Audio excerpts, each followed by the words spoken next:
Senator Bernie Sanders, independent from Vermont, warned Friday that President Trump may not concede if he loses the general election in November.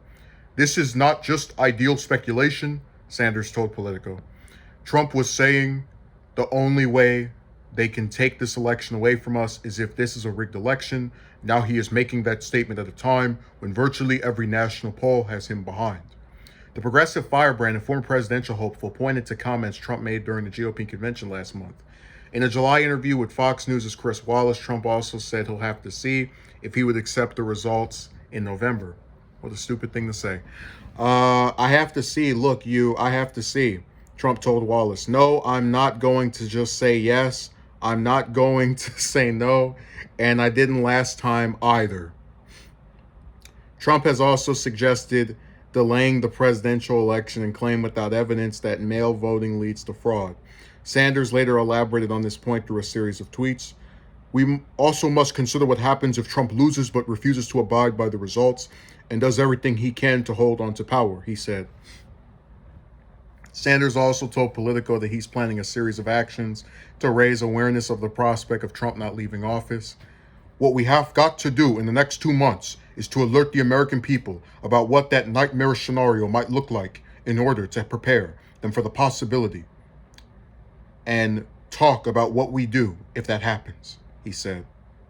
So, right off the bat, if Trump refuses to leave office, I would think that would be a major news story, meaning that I'm very confused when Sanders said, I'm going to do things to raise awareness of the possibility of him not leaving. Because if he doesn't leave, it's going to be all over the news. And this is what I hate about a lot of these interviews. They give their opinion, but they don't really specify what they're planning. So he says a series of actions. Are those speeches? Are those rallies, online rallies, live streams, emails? You know, they don't really tell you what they're doing. You just have to wait and see.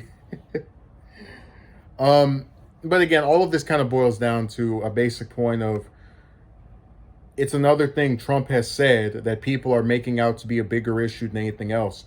See, this election should not be about whether mail-in ballots are rigged, whether he doesn't concede the validity of his loss.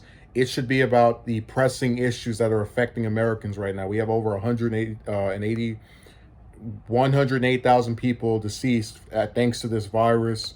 30,000 Americans don't have health insurance.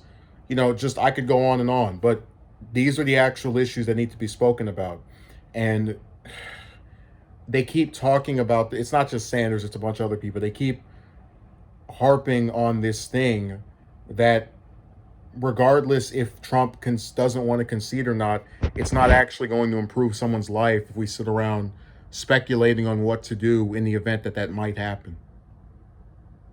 Remember, this exact same saga played out during the last election cycle where Trump got worried that he would lose to Clinton, and then he started talking about people who had been dead for 10 years voting, and they're going to steal the election. And then after he won, all that talk suddenly vanished. I just wish people would recognize the patterns, that this is all just a little thing he does, but when he starts getting worried. And if he is able to pull off a victory, which is a very real possibility, I personally think it's 50-50, but whatever. You know, this will go right out the window. So, talk about things that actually matter.